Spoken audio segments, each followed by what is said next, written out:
Crime expert అయినా sir. నమస్కారం sir.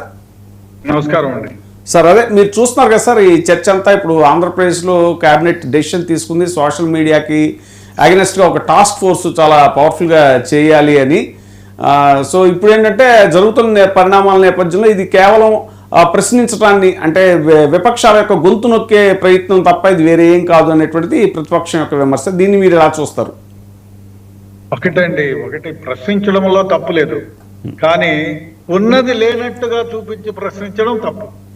ఇప్పుడు ఆ మధ్య ఏం చేశారు కర్ణాటకలో, అదిగో పాము, అదిగో శవాలు, ఒక్క శవం కూడా బయటపడలేదు, వందల కొద్ది శవాలు బయటపడుతున్నాయి, పుర్రెలు బయటపడుతున్నాయని చెప్పి అదిగో తోక అంటే ఇదిగో పాము అని భయభ్రాంతులను చేశారు. కొన్ని వేల మంది అక్కడికి వెళ్ళే భక్తుల్ని కట్టడి చేశారు. నానా రకాలైనటువంటి, అబ్బో ఇక్కడికి వెళ్తే అమ్మాయిల్ని రేపు చేస్తారంట, వాళ్లే ఆ టెంపుల్ వ్యవస్థాపకులే ఆ పని చేస్తున్నారంట, ఇలాగా చాలా రకాలైనటువంటి. అంతెందుకు, మీరు నేను మాట్లాడుకోకపోయినా మన ఇద్దరం మాట్లాడుకున్నట్టు రకరకాలుగా ఇప్పుడు ఆర్టిఫిషియల్ ఇంటెలిజెన్స్ చేతికొచ్చిన తర్వాత ఏమైనా సృష్టించగలదు. కాబట్టి దీనికి ఒక నియంత్రణ ఉండి తీరాలి. అది ఎవరు ఏమి అనుకున్నా నియంత్రణ, వాక్ స్వాతంత్రం ఉండాల్సిందే. కానీ వాక్ స్వాతంత్రం పేరుతో మీ ఇంటికి వచ్చి మిమ్మల్ని ఇష్టం వచ్చినట్టు బూతులు తిడితే అది వాక్ స్వాతంత్రం కిందకి వస్తుందా? దాన్ని నియంత్రించాల్సిన అవసరం లేదంటారా? నియంత్రణ అవసరం. నియంత్రణ కూడా కొన్ని చట్టాలకు లోబడి చేయాలి. అంతేగాని ఇప్పుడు పోలీసులకు చట్టాలు ఇస్తే తుపాకీ ఇచ్చినారని అందరినీ కాల్చుకుంటా పోతారండి. దానికి ఒక చట్టం ఉంది, ఆ ప్రకారమే చేయాలి. ఆ విధి ఏదైతే చేశారో, ఇప్పుడు పోలీసుల చేతిలో లాఠీ ఉందండి, అది ఎందుకు ఉపయోగించాలా, ఏ సమయంలో ఉపయోగించాలా అని దానికి ఒక డ్రిల్ మాన్యువల్ పెట్టారు. అదేవిధంగా ఏదైనా మీరు చట్టాన్ని చేస్తే ఉండేటట్టు ఒక నియంత్రణ అంటూ ఉండి తీరాలి. డెఫినెట్ గా నియంత్రణ ఉండాల్సిందే. ఎందుకంటే సోషల్ మీడియా తయారంటే ఇది యంత్రంగా తయారైంది.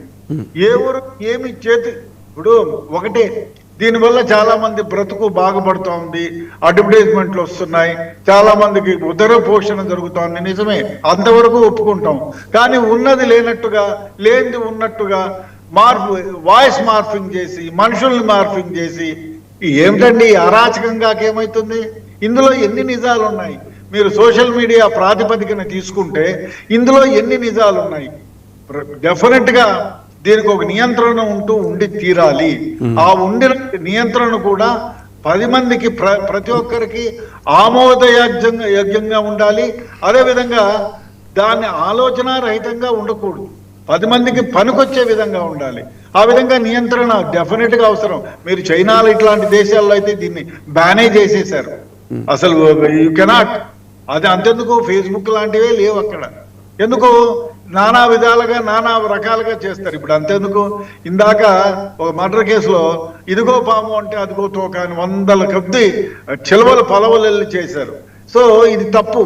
సోషల్ మీడియాలో మీకు చేతికుందని చెప్పి, కత్తి చేతికుందని, కత్తి చేతిలో ఉందని ఎదురొచ్చిన వాళ్ళలా చంపుకుంటూ పోతే ఎలాగా? డెఫినెట్ గా నియంత్రణ ఉండాల్సిందే.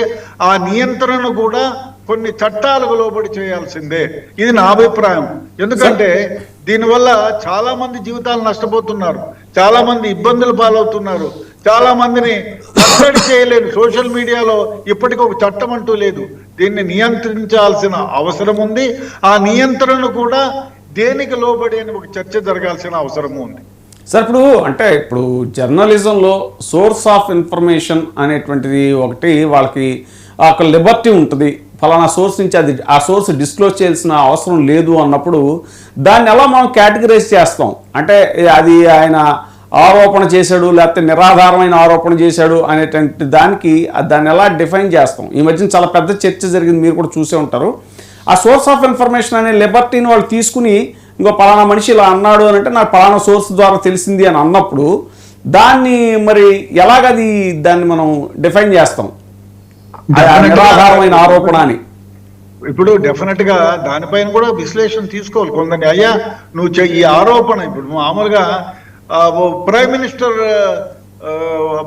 ఇతర దేశాలకు పోయి 100 మంది అమ్మాయిలతో సంపర్కం అని చెప్పి వేస్తే స్వేచ్ఛ అవుతుందా అండి? దానికి ఆధారం అంటూ లేదంటే ఎట్లా? కనీసం కొంచెం లేదు వాడు ఆ ఊర్లో ఉండే అమ్మాయిలను నలుగురిని ఫోటోలు పెట్టి చేస్తే ఎట్లా, దానికి ఒక చిన్న ఆధారం అంటూ లేకుండా పోతే మేము ప్రశ్నించే గొంతుకు వస్తామంటే ఎలాగా? ఈ మధ్య ఎప్స్టీన్ ఫైల్స్ గురించి చూసాం కదా సార్, ఎప్స్టీన్ ఫైల్స్ గురించి చూసాం కదా, ఎంత పెద్ద పెద్ద వాళ్ళు బిల్ గేట్స్ లాంటి వాళ్ళు కూడా ఆరోపణలు ఎదుర్కొన్నటువంటి పరిస్థితి. అవును, అదే కాదు, ఇంకో విషయం, నిన్న యుద్ధం జరిగింది, ఎవరు మొదలు పెట్టారో తెలియదు అని గొగ్గోలు పెడుతున్నారు. అమెరికా వాళ్ళు అసలు మేము వేయలేదు, మా దగ్గర నుంచి ఒక్క మిసైల్ కూడా పోలేదని అమెరికన్స్ అంటున్నారు. అక్కడ ఇరాన్ వాళ్ళు అస్సలు మాకు తెలియదు అంటున్నారు. అయితే బాంబులు అయితే బ్లాస్ట్ అయ్యాయి. ఈ విధంగా ఉంటుంది సోషల్ మీడియా. కాబట్టి సోషల్ మీడియా పైన నియంత్రణ అంటూ కొంతవరకు దానికి చట్టపరిధి తీసుకురండి. మీరు ఇప్పుడు అంతెందుకండి, ఎవరైనా ఒక దాన్ని మాట్లాడేటప్పుడు ఇప్పుడు వాళ్ళకి కాకపోయినా రేపు పొద్దున్న నిన్ను ఛాలెంజ్ చేస్తే ఆ ఛాలెంజ్ని నాకు చట్ట హక్కు, నా ఇష్టం వచ్చినట్టు మాట్లాడతాను అనకుండా, అయ్యా నేను నిరాధారము కాదో చెప్పించేదానికి ఒక చట్టం పెట్టండి. ఆ చట్టానికి లోబడే చేయగలగాలి. అంతేగాని మీరు ఇష్టం వచ్చినట్టు మాట్లాడేసి వాక్ స్వాతంత్రాన్ని కట్టడి చేయలేరు, మీరు మీడియాని కట్టడి చేస్తున్నారు.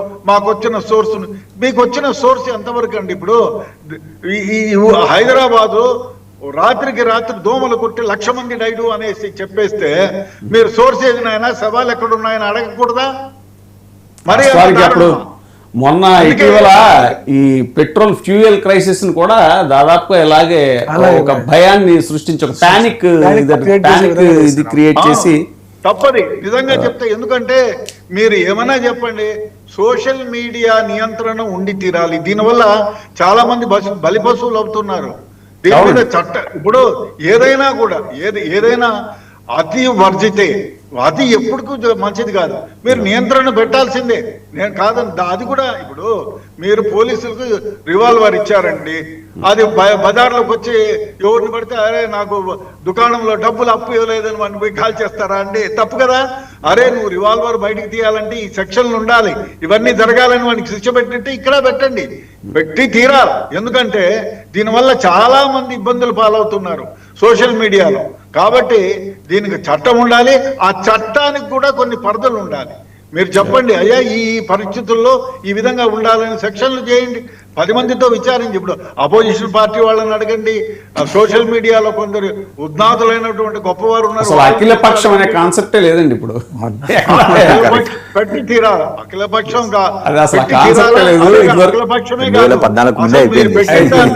ఇది వరకు వామపక్షాలు అడిగేవారండి, ఇప్పుడు వాళ్ళు కూడా అడగట్లా. ఇది వరకు వామపక్షాలు అఖిల పక్షం అనేవి కానీ ఇప్పుడు వాళ్ళు కూడా అడగట్లేదు. రవికుమార్ గారు ఒక్క నిమిషం, అఖిల పక్షం చెప్పండి సార్, చెప్పండి. రెడ్డన్ గారు చెప్పండి. ఇది చెప్తున్నారు. ఇప్పుడు అట్లనే మనం అఖిల పక్షమా అందరినీ పిలవండి, వస్తే రాని, రాకపోతే మేము రాము, మీరు చెప్పింది మేము ఆమోదం కాదు అన్నారనుకో, మీరు పత్రికాముఖంగా చెప్పండి. మీరు అది కాదండి, మీరు అఖిల పక్షం పోరు, రేపు పొద్దున్న మీకు పత్రికా స్వేచ్ఛ ఉంది, పేపర్లు ఉన్నాయి, మీడియా ఉంది, మీరు చెప్పండి అయ్యా ఈ మార్పులు చేస్తే బాగుంటుందని చెప్పండి. ఒకవేళ అది జరగకపోతే మేము ఆ రోజు మీకు సూచించాము, మీరు చెప్పలేదు, ఇది ఫాల్ట్ అని చెప్పొచ్చు కదా. ఎన్నో మార్గాలు ఉన్నాయి, చెప్పాల్సిన పనే లేదు కదా. వాక్ స్వాతంత్రం ఉంది, మీరు ఎన్నో పేపర్లు ఉన్నాయి, మీడియా ఉంది.